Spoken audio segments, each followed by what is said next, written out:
حبیب کبریا صلی اللہ علیہ وسلم کے ساتھ رشتہ داری. سیدہ ام رومان کو یہ جان کر بہت خوشی ہوئی کہ رسول اللہ صلی اللہ علیہ وسلم اسے اپنی خوش دامن بنانے کی دلی رغبت رکھتے ہیں، اور آپ اس کی اکلوتی اور لاڈلی بیٹی سیدہ عائشہ کے ساتھ رشتہ ازدواج میں منسلک ہونے کا ارادہ رکھتے ہیں. اے خاندان ابو بکر، اس سے بڑھ کر خیر و برکت تم پر اور کون سی نازل ہو سکتی ہے؟ اس سے بڑھ کر فضل اور شرف اور کیا ہو سکتا ہے؟ اس سے بڑھ کر تم کیا عزت پا سکتے ہو؟ اس سے بڑھ کر تمہیں اور کیا اعزاز مل سکتا ہے؟ تمہیں یہ شرف مبارک ہو کہ رب العزت نے 7 آسمانوں کے اوپر سے حکم دیا، اس نے اپنے سفیر سیدنا جبریل کو وحی دے کر بھیجا کہ اپنے رسول مقبول صلی اللہ علیہ وسلم کو اس بابرکت شادی کی اطلاع دے. آپ کو معلوم ہے نا کہ خواب میں حضرت عائشہ کو دکھایا گیا تھا، جبریل آپ کے سامنے لائے تھے.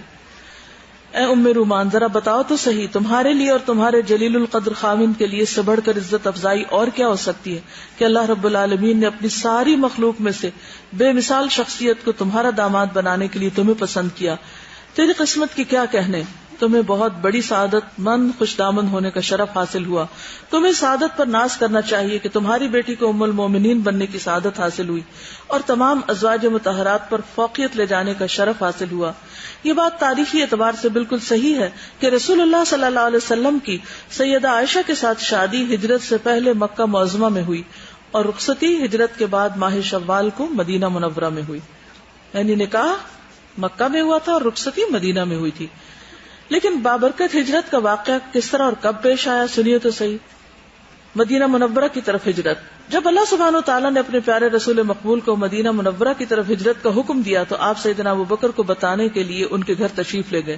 انہوں نے آپ کے ساتھ سفر ہجرت پر جانے کی خواہش کا اظہار کیا. آپ نے فرمایا آپ میرے ساتھ چلیں گے. تو اس وقت یاد ہے آپ کو کیا ہوا تھا؟ وہ رو پڑے تھے. تو حضرت عائشہ کہتے ہیں مجھے پہلی دفعہ پتا چلا کہ خوشی سے بھی روتا ہے. سیدنا ابو بکر نے عرض کیا میں نے اس مقصد کے لیے 2 اونٹنیاں تیار کی ہوئی ہیں، پہلے سے ہی تیار کی ہوئی. اچھا اب آپ دیکھیے، ہمیں کوئی ایسا کام کرنا پڑے نا تو ہم کہیں گے پتہ نہیں ہونا ہے کہ نہیں ہونا، اور ہم پہلے سے ہی ایسے بکھیڑا ڈال بیٹھے. ہمارا کہاں سے نام نکلے گا اور ہم نے کہاں چنے جانا ہے، اور کیوں اپنی انرجی ضائع کرے فضول میں. یاد رکھیے، ایک تو پازیٹو تھنکنگ کے ساتھ ہمیشہ اچھے اچھے کام سوچتے رہا کریں. مجھے یہ اچھا کام کرنا، مجھے یہ کرنا، مجھے کرنا. کوئی اگر آپ کو دیوانہ بھی کہے تو کوئی بات نہیں. کیوں؟ ہم اگر سوچتے رہیں گے نا تو میں ہمیشہ کہتی ہوں اجر تو لکھا جائے گا نا، نہ بھی کر سکے تو کیا ہوا، اجر تو لکھا جائے گا. اچھا، دوسری بات یہ کہ جو اپرچونٹی سامنے ہے، کرنے کا موقع ملے تو تیاری کر رکھیں. کسی بھی نیکی کا موقع تیاری کرتے رہیں.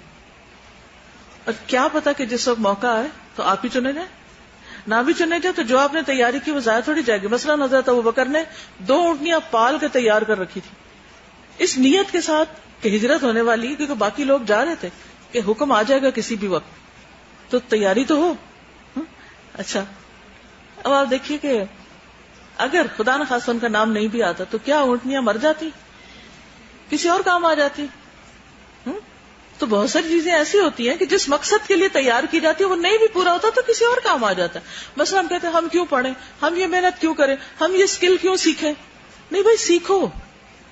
اگر جس مقصد کے لیے تم نے سیکھی اگر وہاں کام نہیں ہے تو کہیں اور اللہ نے تمہارے لیے رکھا ہے موقع، اس کا انتظار کرو، وہاں کام آ جائے گی. اچھا، آپ نے دیکھا ہوگا جو عقل مند خواتین ہوتی ہیں نا وہ گھر میں کچھ نہ کچھ تیار کر کے رکھتی ہیں. کس کے لیے؟ ان ایکسپیکٹڈ مہمانوں کے لیے. کیوں؟ وہ ہر وقت کیا کہتی ہیں، وہ کچھ نہ کچھ رکھا ہوتا ہے، یہ مہمانوں کے لیے، یہ بستر مہمانوں کے لیے، کھانا اور یہ فلاں چیز اور یہ فلاں فریزر میں چیزیں مہمانوں کے لیے. تو بچے اکثر فرسٹریٹ ہوتے ہیں نا، وہ کون سے مہمان ہیں، کب آئیں گے، ہمیں کیوں نہیں کھلا دیتے. تو ہر عقل مند شخص جو ہے وہ کل کی تیاری کر کے رکھتا ہے. وَلْتَنْظُرْ نَفْسٌ مَا قَدَّمَتْ لِغَدٍ. ہر شخص کو دیکھنا چاہیے کہ اس نے کل کے لیے کیا تیار کیا. اچھا، ہم اپنی سادگی میں عام طور پر بس آج کا دن کسی طرح ٹپا دو، بس یہ گزر جائے، ایسے زندگی بسر کرتے ہیں. کل کیا کرنا ہے؟ مثلاً آپ کی شادی ہونی ہے، آپ نے بچے پالنے ہیں. اب آپ کہیں اچھا جب ہوگی پھر دیکھیں گے، اب تو ہم یہ ڈگری کر لیں وہ کر لیں، اور اس پریکٹیکل لائف کے لیے کوئی تیاری نہیں ہوتی. وہ جب سر پہ پڑتی ہے تو پھر ہم پاس نہیں ہوتے، اس میں طریقہ ہی نہیں آتا، کوئی ڈھنگ ہی نہیں آتا. تو اس لیے جہاں جو چیز اچھی فائدہ مند سیکھنے کا موقع ملے اسے سیکھ لینا چاہیے اور وقت نہیں ضائع کرنا چاہیے. اور اس نیت سے سیکھنا چاہیے کہ اللہ میں یہ آپ کے راستے میں اسکل استعمال کروں گی. آپ کے راستے میں مثلاً گھر کے کام کیوں سیکھے؟ اس لیے کہ اگر مجھے جلدی کرنے آتے ہوں گے تو میرے پاس وقت بچے گا تو میں کچھ اور بھی کر لوں گی. لیکن اگر میں ایک پھوڑ عورت ہوں, گھر سنبھالنا ہی نہیں آتا تو باہر کب نکلوں گی؟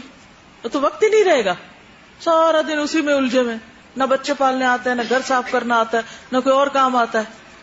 تو پھر کیا کہتے ہیں, بس سسرال والے نہیں تعاون کرتے, کبھی شوہر کا رونا روتے ہیں, کبھی کسی اور کو بلیم کرتے ہیں, کبھی ماں باپ کو کرتے ہیں, اور اپنی سستی کو نہیں دیکھتے کہ ہم نے کہاں کمی کی. تو جو واقعی زندہ دل لوگ ہوتے ہیں اور ایک مقصد زندگی میں رکھتے ہیں, وہ وقت سے پہلے اپنے اندر بہت سی صلاحیتیں پیدا کرتے ہیں. حضرت عمر رضی اللہ تعالیٰ عنہ کا قول ہے, تعلموا قبل ان تسودوا, علم حاصل کرو, سیکھتے رہو اس سے پہلے کہ تمہیں سردار بنایا جائے, اس سے پہلے کہ تم پر کوئی رسپانسبلٹی آئے. اس کے لیے اپنے آپ کو تیار کرو تاکہ جب رسپانسبلٹی آئے تو نبھانے کا قابل ہو. اور اس کے لیے کل کے لیے سوچو کہ کیا تیاری کر رہے ہو, کیونکہ خواب تو ہم بڑے بڑے دیکھتے ہیں لیکن اپنے آپ کو تیار نہیں کرتے اس رول کے لیے. تو ابو بکر کے پاس 2 اونٹنیاں تھیں, تو انہوں نے کہا ان میں سے ایک آپ قبول کر لیں, یعنی ایک پہ آپ چلیں اور ایک پہ میں چلوں گا. آپ نے فرمایا مجھے منظور ہے لیکن میں اس کی قیمت ادا کروں گا. اب آپ بھی اللہ کے راستے میں نکل رہے ہیں اور وہ بھی اللہ کے راستے میں, یعنی اس سے آپ دیکھیے وہ جو قرآن میں حکم آتا ہے نا کہ اپنی جان اور مال سے جہاد کرو. تو بہت سے لوگ کہتے ہیں جان تو لگا دی, مال کوئی اور لگا دے, ہم نے آدھا کام کر دیا آدھا کوئی اور کر دے. نہیں, اگر آپ کو اللہ تعالی توفیق دیتا ہے دونوں لگانے کی تو دونوں لگائیں. ایک کس کے لیے بچا کے رکھتے ہیں؟ یعنی آپ خوش قسمت سمجھیں اپنے آپ کو کہ اللہ نے آپ کو دوہرے کام کی توفیق دی. اگر آپ کے پاس ہوتا ہی نہ تو پھر آپ کیا کرتے؟ رسول اللہ صلی اللہ علیہ وسلم نے اپنے پروردہ یعنی جن کو آپ نے خود پالا تھا سیدنا علی بن ابی طالب کو حکم دیا کہ وہ ہجرت کی رات آپ کے بستر پہ سو جائیں, اور صبح ہوتے ہی جن کی امانتیں میرے پاس جمع ان کے سپرد کر کے ام المومنین سیدہ سودا بنت زمع اور آپ کی دونوں بیٹیاں سیدہ ام کلثوم اور سیدہ فاطمہ زہرا کو اپنے ساتھ لے کر مدینہ منورہ پہنچ جائیں. رہا ابو بکر صدیق کا خاندان تو ام رومان اور عائشہ رضی اللہ عنہا, تو وہ عبداللہ بن ابی بکر کے ساتھ سفر ہجرت پر روانہ ہوگا. یہ ابو بکر کے ایک اور بیٹے ہیں. اس طرح اللہ سبحانہ وتعالیٰ کے فضل و کرم کے ساتھ ہجرت کا سفر تمام ہوا. یعنی انہوں نے صرف خود ہی نہیں ہجرت کر لی, اپنے گھر والوں کا بھی انتظام کر کے گئے کہ کون کس کے ساتھ آئے گا. مدینہ منورہ میں رسول اللہ صلی اللہ علیہ وسلم نے مسجد نبوی اور اس کے ساتھ ملحق امہات المومنین کی رہائش کے لیے حجرہ تعمیر کرنے کا حکم دیا. سیدہ ام رومان نے ہجرت کے بعد جب مدینہ منورہ میں رہائش اختیار کر لی تو ان کے ذہن میں یادوں کی بارات محو سفر ہوئی. ان کے خیال میں پہلے خامند کی رفاقت اور اس کے ساتھ مکہ معظمہ کی طرف منتقل ہونا, وہاں پہلے خامند کی وفات, اس کے بعد سیدنا ابو بکر صدیق کے ساتھ رشتہ ازدواج میں منسلک ہونا, پھر دار اسلام میں داخل ہونا, پھر اللہ رب العالمین کی منشا کے مطابق سید المرسلین کا داماد بننا. یہ تمام خیالات یکے بعد دیگرے ان کے ذہن میں رقص گنا ہوئے اور وہ اپنے آپ کو اس حوالے سے سعادت مند سمجھنے لگی کہ اللہ تعالیٰ نے ان تمام نوازشات کے لیے ان کا انتخاب کیا ہے. یعنی شکر گزار ہونا بھی بڑی نعمت ہوتا ہے. کسی کو شکر گزار دل مل جائے بہت بڑی بات ہوتی. عام طور پر ہم خواتین زندگی میں ملنے والی نعمتوں کو گنتے نہیں کہ اللہ نے کیا کیا دیا ہے. سارا رونا کس بات کا ہے, کیا نہیں دیا, کیا خراب ہو گیا. بھائی اگر یہ نہ ملنے والی بات نہ ہوتی اور خرابی والی نہ ہوتی تو دنیا امتحان کیسے ہوتی؟ یہ تو ہوگا, آزمائشیں تو ہوں گی, تبھی پتا چلے گا نا کون کس کام کے لیے کتنا مخلص ہے. حضرت عائشہ پر بہتان, یہ سارا واقعہ آپ تفسیر میں بھی پڑھتے ہیں اور آپ کو معلوم بھی ہے, لہٰذا یہاں سے میں مختصراً لوں گی اور صرف ریلیونٹ حصہ. اچھا, یہاں ایک اور تھوڑا سا پیچھے ابھی جو حضرت عائشہ کی رخصتی نہیں ہوئی تھی تو وہاں ایک اور میں ساتھ سیرت عائشہ پڑھ رہی تھی یہ دیکھنے کے لیے کہ حضرت عائشہ کے کردار میں ان کی والدہ کا کیا حصہ ہے. تو بہرحال حضرت عائشہ ابھی کم سن بچی تھی, کبھی کبھی بچپن کے تقاضے سے ماں کے خلاف مرضی کی کوئی بات کر بیٹھتی تھی, یعنی جیسے بچوں اور ماؤں کا ہوتا ہے, تو ماں سزا بھی دیتی تھی. تربیت میں یہ بات یاد رکھیے کہ صرف لاڈ پیار کرنا اور پیمپرنگ کرتے رہنا یہ کافی نہیں ہوتا. جو صحیح ماں ہوتی ہے وہ بچے کو پیار کے ساتھ ڈانٹ ڈپٹ بھی کرتی, تبھی بیلنس ہوتا ہے. کیونکہ آج کل ہم نے بچوں کو سر پہ چڑھا لیا اور صرف ان کے فرینڈ بننے کی کوشش میں ہیں، اور وہ ہم کو نہیں فرینڈ مانتے، ان کے فرینڈز کہیں اور ہوتے ہیں. تو ہم وہ بننے کی فکر میں ہیں جو ہم ہیں ہی نہیں. ہم ماں باپ ہیں، ہمیں ماں باپ بن کے رہنا چاہیے. ٹھیک ہے، ان کے ساتھ آپ اچھی طرح گفتگو کریں، ہر طرح کی باتیں کریں، ان کو سمجھائیں، لیکن رہے ماں باپ، رہے ماں باپ. اسی میں آپ کی عزت ہے اور اسی سے آپ تربیت کر سکیں گے. اب حضرت عائشہ جو ہیں وہ اپنی ماں سے ڈانٹ ڈپٹ بھی کھاتی ہیں. حضرت صلی اللہ علیہ وسلم اس حال میں دیکھتے تو رنج ہوتا، ان کو تکلیف ہوتی. اس بنا پر ام رومان سے انہوں نے تاکید کی کہ ذرا میری خاطر سے ان کو نہ ستانا، ان کا خیال رکھنا. ایک بار آپ حضرت ابوبکر کے گھر تشریف لائے تو دیکھا کہ حضرت عائشہ کے واڑ سے لگ کے رو رہی ہیں، دروازے سے لگ کے. آپ نے ام رومان سے کہا کہ تم نے میری بات کا لحاظ نہیں کیا. انہوں نے عرض کی، یا رسول اللہ صلی اللہ علیہ وسلم، یہ باپ سے میری شکایت کرتی. عام طور پہ بچوں کی پٹائی اسی بات پہ ہوتی. آپ نے فرمایا جو کچھ بھی کرے لیکن اس کو ستاؤ نہیں. تو یہ سیرت عائشہ کتاب ہے، بہت ہی زبردست کتاب ہے یہ، کہ اگر موقع ملے تو کبھی پڑھیے. تو انہوں نے کہا کہ میں نے اس وجہ سے اس کو ڈانٹا ہے، اس وجہ سے شامت آئی. تو بہرحال اس سے حضرت ام رومان کی شخصیت کا بھی پتہ چلتا ہے کہ ایک ماں ہونے کا جو، اس کے مطلب کہ ہر وقت بچوں کی پٹائی کرتے رہے، کیونکہ کچھ مائیں حد سے بڑی بھی پٹائی کرتی ہیں. ماں وہی ہوتی ہے جس کی آنکھ سے بچہ سمجھ جائے، اس کو پٹائی کی نوبت کم ہی آئے کبھی. اگر آپ ہر وقت چیخ چلا کے بات منوا رہے ہیں تو آپ صحیح ماں نہیں ہیں، اور اگر آپ فرسٹریشن کا شکار ہو جاتے ہیں بات بات پر تو بھی آپ ٹھیک ماں نہیں. بچوں سے پہلے آپ کی تربیت ہونی چاہیے، اپنی فکر کریں. لیکن اگر بچہ کچھ گڑبڑ کرتا ہے اور ایسی کو بد اخلاقی اور ماں باپ میں پھوٹ ڈالنے کی کوشش کر رہا ہے تو اس پر آپ اس کو چھوڑ نہیں سکتے، کیونکہ یہ چیز پھر بڑے ہو کر شخصیت کا حصہ بنے گی. اور اس کا نقصان کیا ہوگا، وہ ہر جگہ یہی پھوٹ ڈلوائے گا. پہلے بچپن میں ماں باپ میں ڈلوائی، بڑے ہو گئے تو پھر جب شادی کے بعد گئے تو سسرال میں ڈلوائی، اور پھر اپنے شوہر اور ماں میں ڈلوا دی پھوٹ. پھر کہیں اور کام گئے تو وہاں پھوٹ ڈلوا دی. کچھ لوگوں کا وتیرہ یہی ہوتا ہے، وہ جہاں جاتے ہیں لوگوں کو لڑوا دیتے ہیں، ادھر کی بات ادھر، ادھر کی ادھر. تو اس عادت کو بچپن سے ہی ختم کرنا چاہیے. ہاں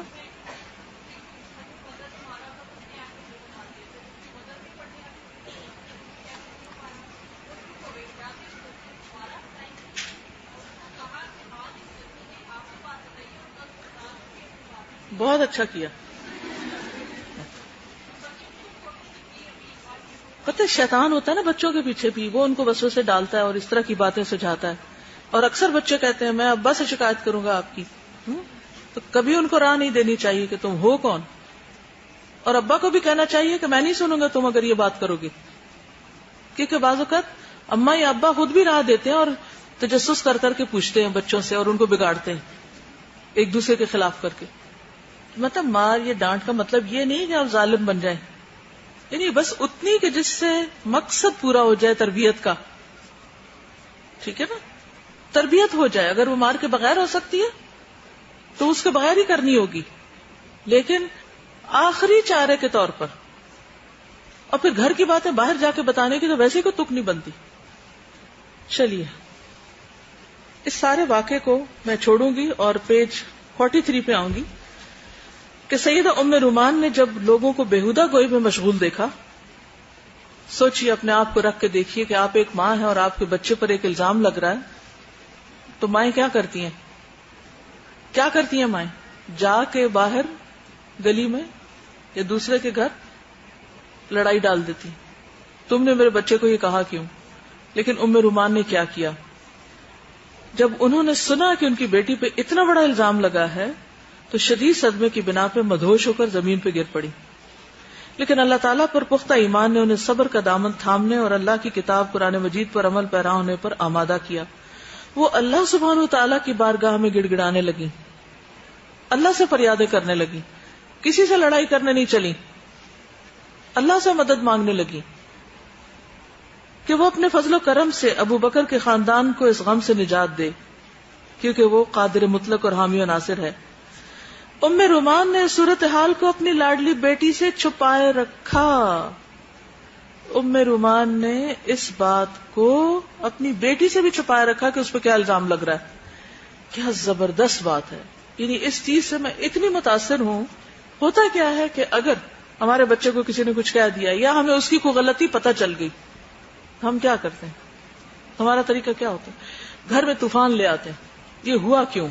تم نے کیا تھا؟ اس کی شامت لاتے، تم نے کیا کیا تھا؟ اچھا ابھی تحقیق ہی کوئی نہیں ہوئی. ایک تو نا تحقیق ہو جائے کسی جو پہلا واقعہ تھا کہ بچے کو ڈانٹ ڈپٹ کی کہ کیوں کیا یہ، وہ تو تحقیق ہو چکی تھی. یہاں تحقیق نہیں ہے واقعے کی کہ بیٹی کا کوئی قصور ہے بھی کہ نہیں. غم میں ہے، صدمے میں ہے، لیکن بیٹی کو کچھ بھی نہیں کہتی، چپ ہے. حتیٰ کہ بیٹی کو جب پتہ چل جاتا ہے اور وہ روتی ہیں اور ان سے پوچھتی ہیں تو بھی اس وقت یہ ام رومان چپ ہے. یعنی یہ اتنا عظیم کردار ہے، ایسا زبردست رول ہے کہ مجھے بڑے بڑوں میں نظر نہیں آتا. آپ میری بات سمجھی؟ آپ کو واقعے کا پس منظر معلوم ہے نا کہ ایک موقع پر حضرت عائشہ جب حضور صلی اللہ علیہ وسلم کے ساتھ گئی تھی ایک غزوے پر اور واپسی کے سفر میں پیچھے رہ گئی تھی، تو جن کی ڈیوٹی تھی پیچھے کی چیزوں کو اور لوگوں کو لانے کی، کیا نام تھا ان کا؟ صفوان بن معطل. وہ ان کے ساتھ مدینہ میں داخل ہوئی تھی. تو کس نے الزام لگایا تھا؟ عبداللہ بن، کون تھا وہ؟ منافق. عبداللہ بن ابی نے ان پر الزام لگایا. اس میں کون کون شریک ہو گئے تھے؟ زیادہ تر منافقین اور صرف 3 مخلص مومن، جن میں سے حمنہ بنت جحش جو نبی صلی اللہ علیہ وسلم کی ایک اہلیہ کی بہن تھی، بہن بھی نہیں شریک ہوئی، آپ کی اہلیہ بھی نہیں، جو سوکن تھی حضرت عائشہ کی، وہ بھی نہیں، انہوں نے کچھ بھی نہیں کہا، بہن کا ساتھ ہی نہیں دیا. اور مستہ تھے اور حسان بن ثابت، 3 لوگ تھے. اب آپ دیکھیے کہ وہ 3 تو غلط فہمی میں آگے انسان تھے، ہو گیا جو بھی ہونا تھا، اور ان کو بعد میں حد بھی لگا دی گئی.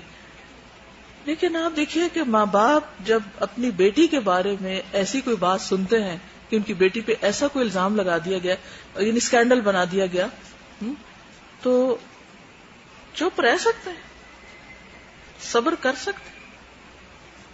بیٹی پوچھتی بھی ہے تو چپ ہے، کچھ نہیں کہتے. کس چیز نے چپ لگائی ہوئی ہے؟ ہمیں چپ کیوں نہیں لگتی؟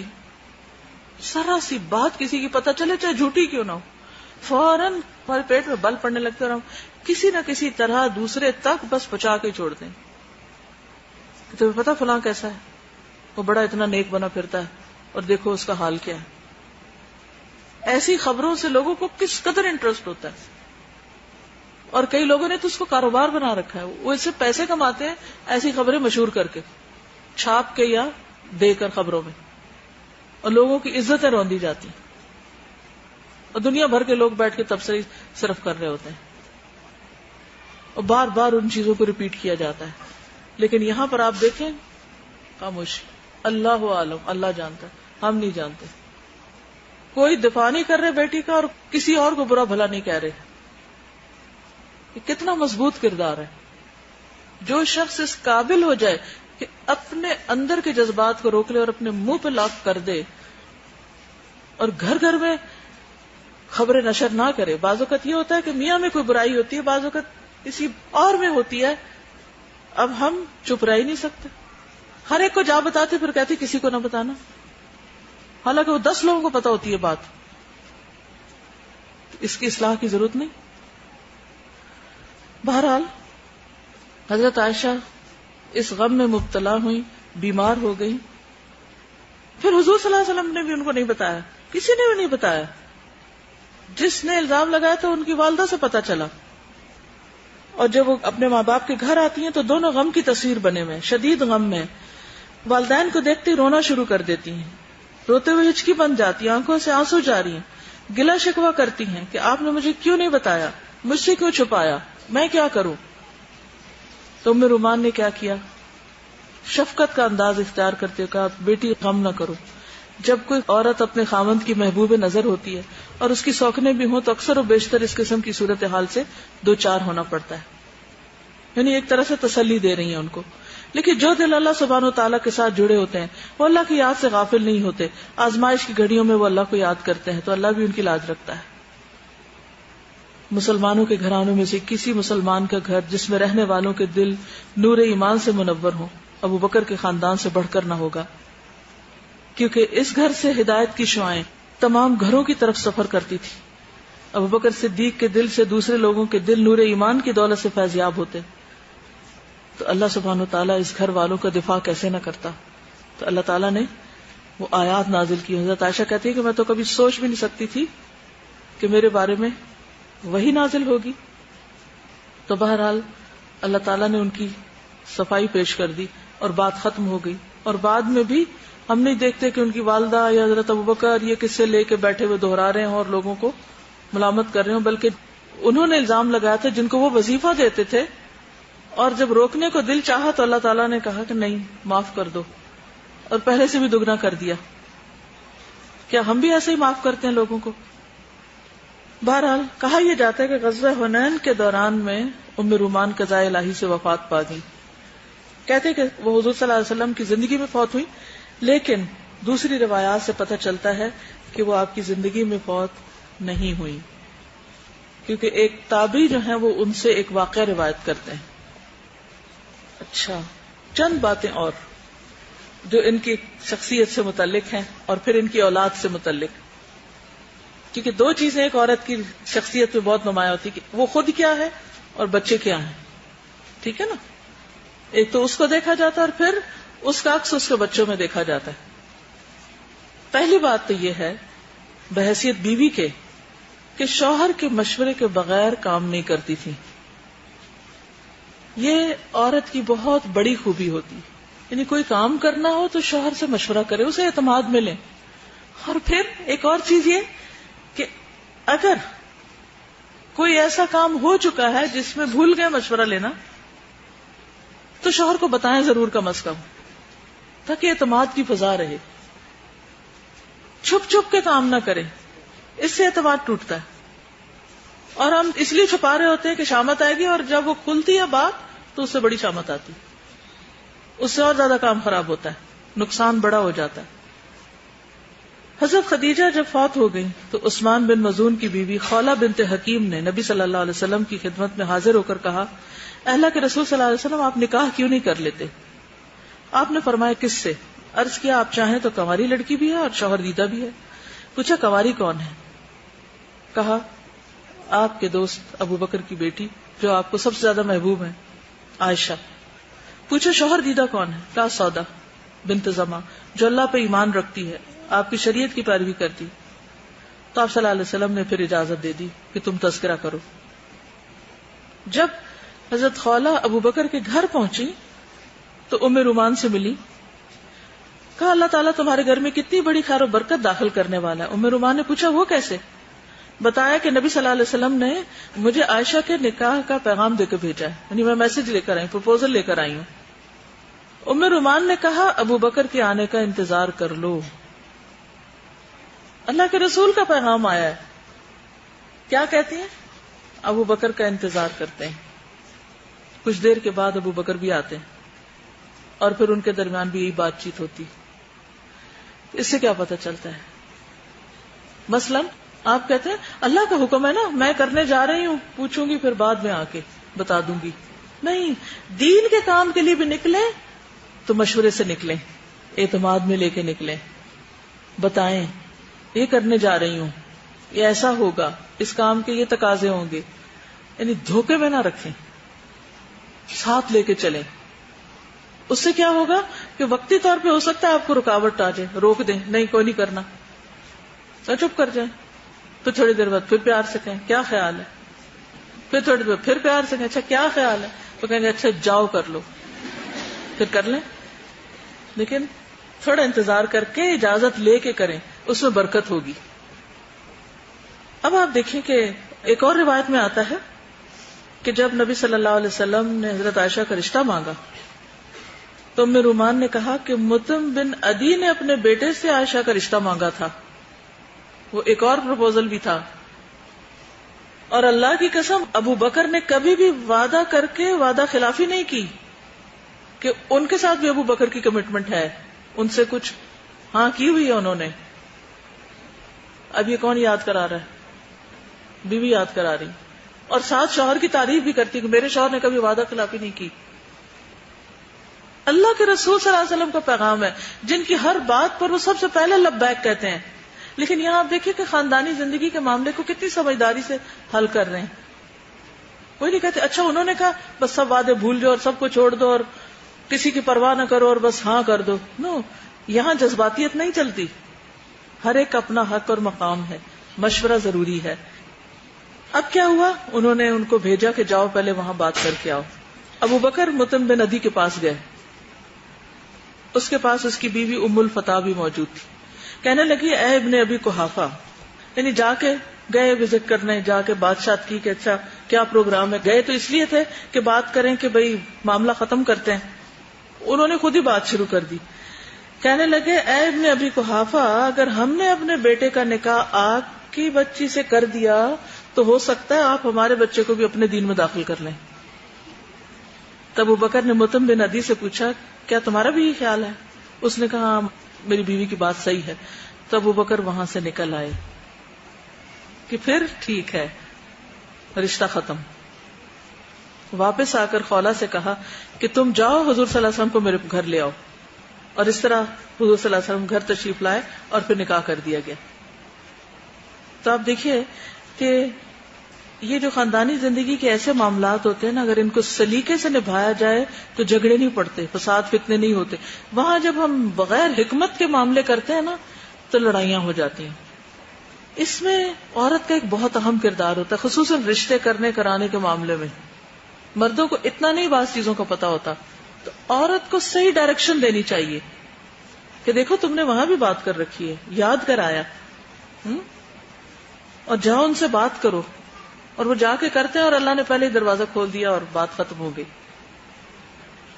پھر شوہر کی غیر موجودگی میں ان کے مہمانوں کی فکر کیسی کرتی تھی. عبد الرحمن بن ابی بکر کہتے ہیں کہ ابو بکر اپنا ایک مہمان یا کئی مہمان لے کر گھر آئے، بیٹے روایت کر رہے ہیں. پھر آپ شام ہی سے نبی صلی اللہ علیہ وسلم کے پاس چلے گئے، خود وہاں چلے گئے. جب لوٹ کر آئے تو میری والدہ نے کہا آج آپ اپنے مہمانوں کو چھوڑ کے کہاں رہ گئے تھے؟ ابو بکر نے پوچھا کیا تم نے ان کو کھانا نہیں کھلایا؟ انہوں نے کہا ہم نے تو کھانا ان کے سامنے پیش کیا لیکن انہوں نے انکار کر دیا. اب آپ دیکھیے کہ حضرت ابو بکر نے گھر مہمان بھیج دیے، خود کہیں گئے، مصروف ہو گئے، بھول گئے یا جو بھی ہوا، گھر نہیں گئے. گھر والوں نے کھانا تو پیش کیا لیکن مہمانوں نے نہیں کھایا کہ آ جائیں وہ تو کھائیں گے. یہ اپنے ذمہ داری ادا کر رہی ہیں، وہ اپنے طور پہ پوچھ رہے ہیں. آگے جا کے دیکھتے ہیں کہ اس واقعے میں حضرت ابو بکر غصے میں آ جاتے ہیں کہ کیوں نہیں کھانا کھلایا، اور دیکھیے کیسے نبھاتی ہیں اس کو.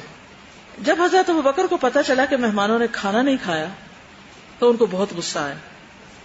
انہوں نے اپنے دکھ کا اظہار کیا، برا بھلا کہا، قسم کھا لی کہ میں کھانا نہیں کھاؤں گا.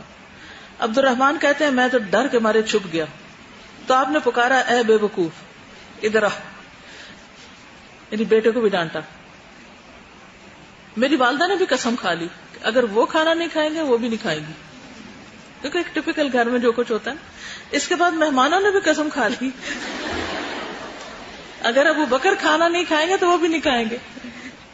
آخر ابو بکر نے کہا یہ غصہ کرنا شیطانی کام تھا، کیونکہ تھی کس درجے کی عاجزی ہے. جو ہی احساس ہوا غلطی ہے، کہا یہ تو ٹھیک نہیں کیا میں نے. پھر آپ نے کھانا منگوایا، خود بھی مہمانوں کے ساتھ کھایا. کھانے میں بہت برکت ہوئی. جب یہ لوگ ایک لقمہ اٹھاتے نیچے سے کھانا اور بڑھ جاتا. ابو بکر نے کہا اے بنو فراس کی بہن، یعنی اپنی بیوی کو مخاطب کر کے کہا یہ کیا ہو رہا ہے، کھانا تو اور بڑھ گیا ہے. انہوں نے کہا اے میری آنکھوں کی ٹھنڈک، اب یہ اس سے بھی زیادہ ہو گیا. جب ہم نے کھانا کھایا بھی نہیں تھا تو اس سے بھی زیادہ ہو گیا ہے. پھر سب نے کھایا اور اس میں سے نبی صلی اللہ علیہ وسلم کی خدمت میں بھی بھیجا. پھر آپ نے بھی اس کھانے میں سے کھایا اور سارا انجام اچھا ہو گیا. دیکھیے لڑائیاں جھگڑے چھوٹے موٹے اوپر نیچے سب ہوتا ہے، اختتام اچھا ہو، انجام اچھا ہو، سب اچھا ہے. یہ نہیں کہ پہلے ہنسی خوشی سارا شروع ہوئے اور آخر میں لڑ کے اٹھ گئے، سب اپنے اپنے کمروں میں چلے گئے. یہ یہاں نہیں ملے گا.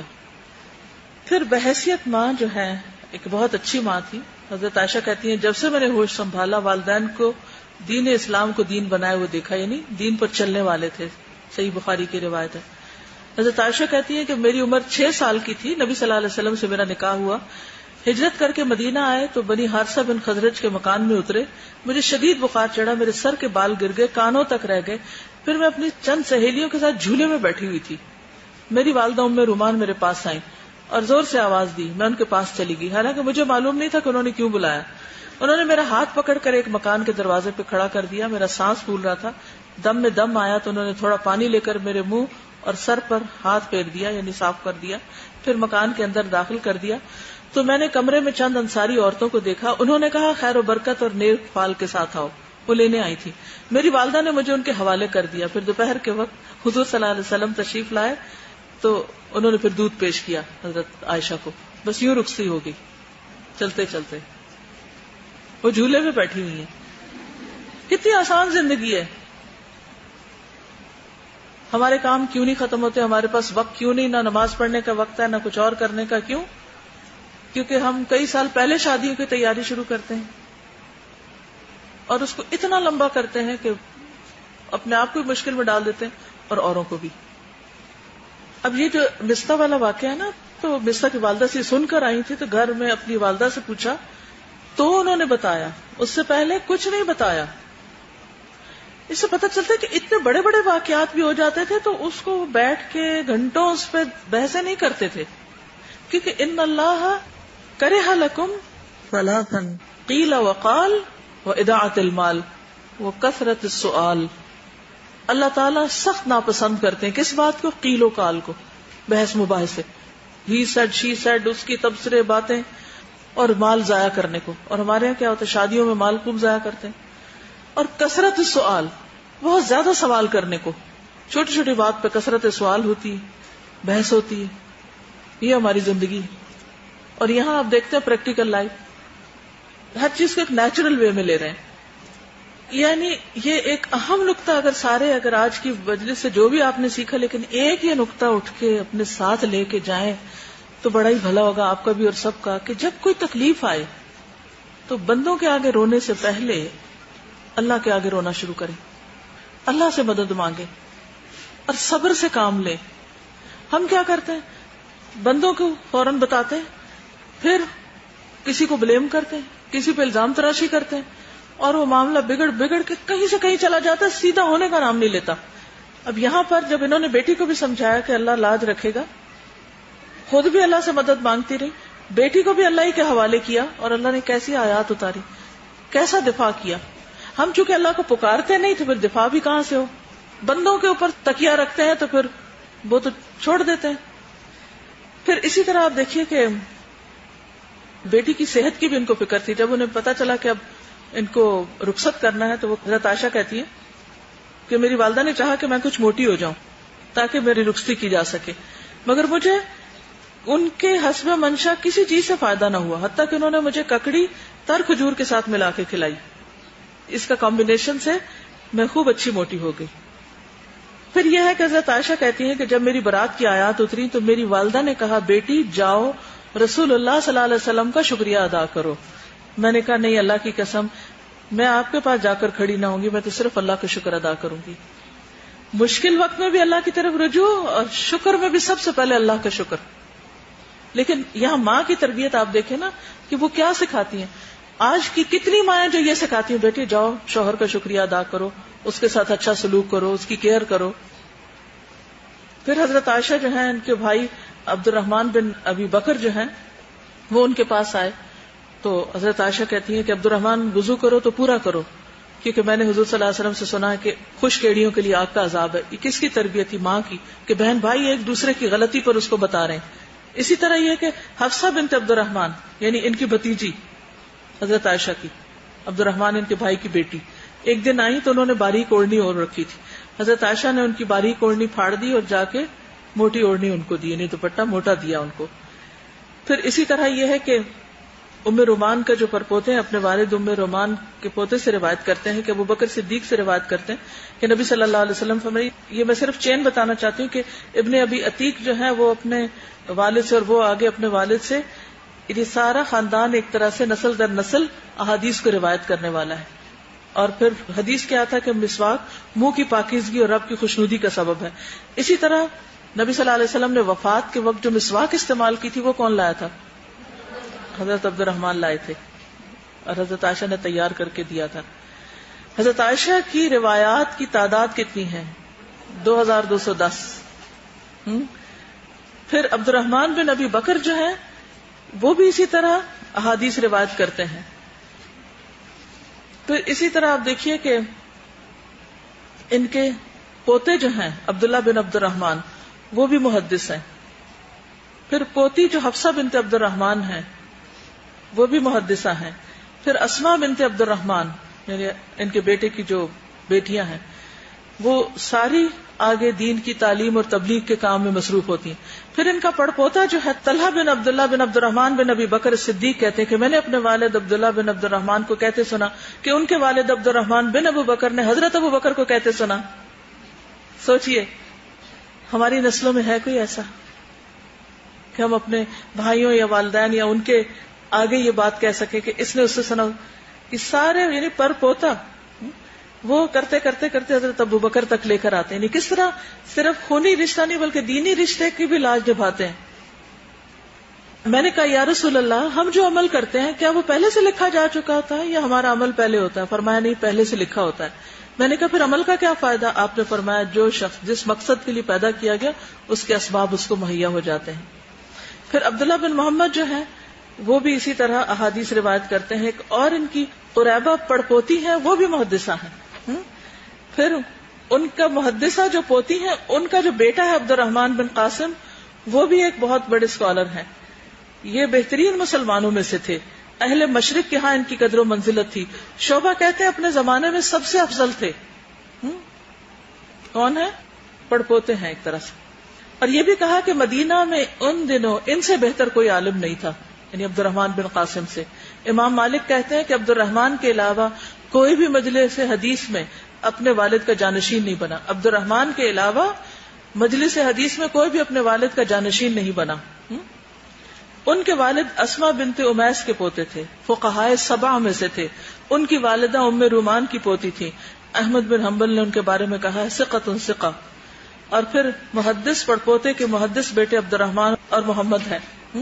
یعنی علمی اعتبار سے بھی خاندان آگے، کیونکہ یہ میرا پرسنل انٹرسٹ ہوتا ہے کہ میں جانوں کہ ان کی اولادوں نے آگے کیا کیا کیا ہے.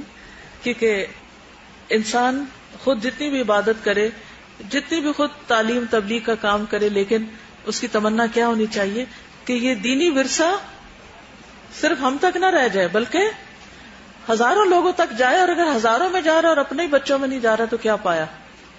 تو اس لیے ہم سب کو سب کی بھی فکر کرنی ہے اور اپنی اولاد کی بھی فکر کرنی ہے. لیکن بعض اوقات ہم صرف اولاد کے ہو کے رہ جاتے ہیں، یہ بھی غلط ہے. اور بعض اوقات ہم صرف باہر کے ہو جاتے ہیں، یہ بھی ٹھیک نہیں. دونوں ساتھ ساتھ چلیں. اور اگر کسی وجہ سے اپنی اولاد نہ بھی سنے تو لوگوں کی بھلائی کا کام نہ چھوڑیں، کیونکہ ان تنصر اللہ ینصرکم، آپ ان کی خیر و بھلائی کریں، وہ خیر و بھلائی واپس پلٹ کے آپ کی طرف آئے گی. وآخر دعوانا ان الحمد للہ رب العالمین. سبحانک اللہم و بحمدک